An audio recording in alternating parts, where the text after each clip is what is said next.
जौनपुर पहुंचे शिया धर्मगुरु डॉक्टर मौलाना कल्बे रुशैद रिजवी। हाँ साहब, आप अंतर्राष्ट्रीय स्तर पे ख़ास तौर पे माइनॉरिटीज़ के लिए बहुत काम करते हैं। जो हालात हैं देश के या अंतर्राष्ट्रीय स्तर मुसलमानों के हालात, उसके लिए ज़िम्मेदार कौन है? कैसे इनके हालात बदलेंगे? देखिए, सबसे पहले तो आप सभी की खिदमत में सलाम मोहब्बत, सलाम अक़ीदत और आपके कैमरे की आँखों के ज़रिए से दुनिया में जहाँ कहीं मुझे देखा जा रहा है या देखा जाएगा, उन सब की खिदमत में सलाम मोहब्बत और सलाम अक़ीदत के साथ। बड़ा खूबसूरत सवाल है। अब सवाल ये नहीं है कि मुसलमान मर रहा है या कोई मुसलमान को मार रहा है। सवाल यहाँ ये है कि इंसान जी रहा है कि नहीं और इंसान जीने देना चाहता है कि नहीं। यहाँ बक़ाए इंसानियत की बात है, वक़ार इंसानियत की बात है, बशरियत की प्रतिष्ठा की बात है। देखिए, आप मज़हबों के एंगल से देखेंगे तो रशिया में क्रिश्चियन रहते हैं और रशिया और जो रशिया की जंग हो रही है, क्या नाम है उस मुल्क का, यूक्रेन, उसमें भी क्रिश्चियन है। तो यहाँ क्रिश्चियन को मार रहा है। इसके अलावा जो जंगें हैं उनको अगर आप बहुत नज़दीक से देखें तो मुसलमान को मार रहा है। और भी इंटरनल जंगों को देखें तो आपको लगेगा कि गोरा गोरे को मार रहा है, काला काले को मार रहा है, मगर इंसान को नहीं मारता। तो अगर आपको जंग ख़त्म करना है तो आपको इंसानियत बढ़ानी होगी। अब देखिए, मैं समझता हूँ कि अगर बड़े मुल्क हैं और उनकी टेक्नोलॉजी ऐसी है कि मैं सांसें अपने घर में ले रहा हूँ और मुझे 9000 किलोमीटर दूरी पर सुना जा सकता है, तो फिर 900 किलोमीटर दूरी पे एक इंसान के चीखने की आवाज़ क्यों नहीं आ रही? इसका मतलब है कि लोग सो कॉल्ड मज़हब को जिलाने का दावा करते हैं पर उनके अंदर की इंसानियत खोखली हो चुकी है। रोशनी दो किस्म की है, एक वो जो आपके अंदर है और एक वो जो आपके बाहर है। आपके बाहर की रोशनी से आप ठोकर से बच सकते हैं, लेकिन आपके अंदर की रोशनी से आप कौम को ठोकर से बचा सकते हैं। मुझे लगता है हमें अंदर की रोशनी की ज़रूरत है। रहा सवाल, मुझे आश्चर्य है कि कोई अपने आप को इंसाफर कहे और उसे 20,000 लोगों की मौत ना दिखाई दे। मुझे आश्चर्य है कि कोई अपने आप को न्यायाधीश समझे और उसे चीखें ना सुनाई दे। मुझे आश्चर्य है उन लोगों पर जो मुल्कों को नज़रियों के निगाह से देखते हैं, इंसानियत की निगाह से नहीं देखते। तो मेरा अपना मानना, पर्सनल मानना ये है, इंसानियत का प्रचार और इंसानियत में ज़्यादातर वक़ार इंसानियत की जहाँ भी गुफ्तगू होगी, मनुष्य की प्रतिष्ठा आस्था के साथ साथ अगर उसकी बात होगी, तो मुझे लगता है ना कोई मारा जाएगा, ना कोई मरेगा, ना कोई सिसकियाँ होंगी, ना कोई बच्चा यतीम होगा और ना बम मार के शहर को बर्बाद किया जाएगा।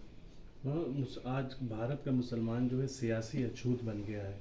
ऐसे में मुसलमानों का जो सियासी भविष्य आप कहाँ देखते हैं? देखिए, बहुत अच्छा और प्यारा सवाल। देखिए, मैं शिराज हिंद में गुफ्तगू कर रहा हूँ और यहाँ की खूबसूरती यही है।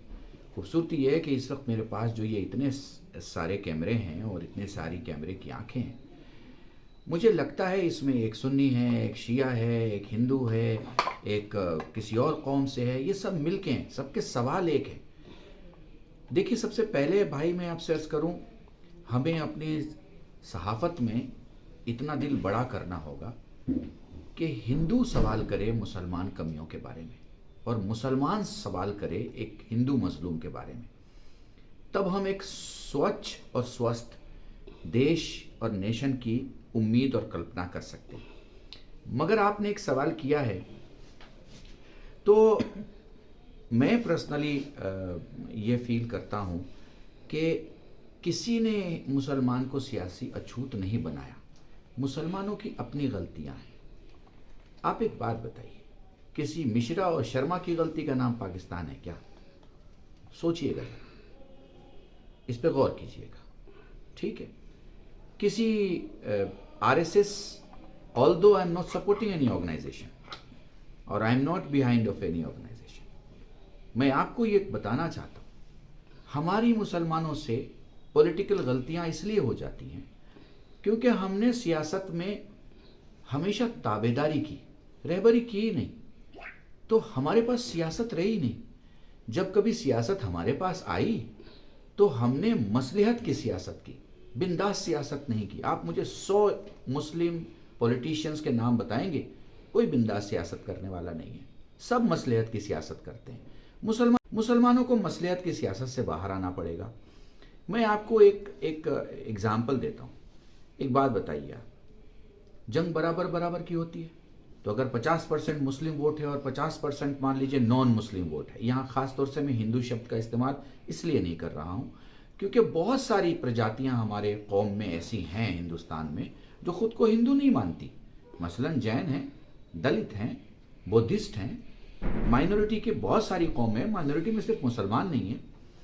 मगर आप ये देखिए कि हमारी वोट शेयर इतना है नहीं, और दूसरे हमने किसी भी दूसरी कौम के साथ मुताबिकत नहीं की, उनके साथ एसोसिएशन नहीं किया। अगर हमारी एसोसिएशन प्रॉपर हो जिसके सबब हमारे कम वोट को उस दूसरे वोट के साथ मिला के ज़्यादा समझा जाए तो हमें कोई किनारे नहीं कर सकता। मैं आपको एक एग्जाम्पल ऐसा देना चाहता हूँ जो हमारी जवान नस्ल तक पहुँचे। इंडिया से चाइना आयरन और सप्लाई होता है। मुझे नहीं पता आप लोग किस अंदाज से इसे लिखेंगे, मगर अगर आपने इसे वैसे ही लिखा जैसे मैं चाह रहा हूँ और बोल रहा हूँ तो यकीनन मैसेज कन्वे होगा। चाइना का शिप आता है 50,000 टन माल लेने के लिए, आयरन और लेने के लिए। उसे वो गलाते हैं, उससे वो स्टील बनाते हैं, ठीक है। कभी कभी क्या होता है कि किसी बिजनेसमैन के पास 50,000 माल नहीं होता, उसके पास 45,000 माल होता है, और कुछ ऐसे लोग होते हैं जिनके पास 5,000 माल होता है। तो कहानी ये बनती है कि जब 45,000 लेके वैसल खड़ा रहता है, दूसरे 5,000 का इंतजार करता है, तो जिसके पास 5,000 पोर्ट पे पड़ा हुआ है वो अपने 5,000 की कीमत बहुत सही से वसूल करता है। आप समझ रहे हैं? यानी कम होना ऐब नहीं है, मगर उस कम को सही जगह इस्तेमाल करना ये सिफत हमारे अंदर नहीं है। ये हुनर अगर हमारे अंदर आ जाए तो हमारी इज्जत होगी। और देखें, इज्जत वोट की होती है, इज्जत दिमाग की होती है।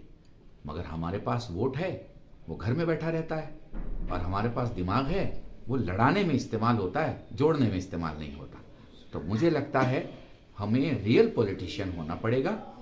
हमें पॉलिटिक्स के कोर्सेज करने पड़ेंगे। आप देखिए MIT में पॉलिटिक्स पे पूरा कोर्स है, वो बच्चों को पॉलिटिक्स सिखाते हैं। तो मुझे ऐसा लगता है कि हमें अपने वोट की वैल्यू को समझना होगा कि वोट एक बीज के दाने की तरह है जिसमें हजारों पेड़ छुपे हुए हैं, हजारों शाखें और हजारों फल, हजारों मुसाफिरों का साया और हजारों लोगों की जिंदगी और उनके जिंदगी का सामान है।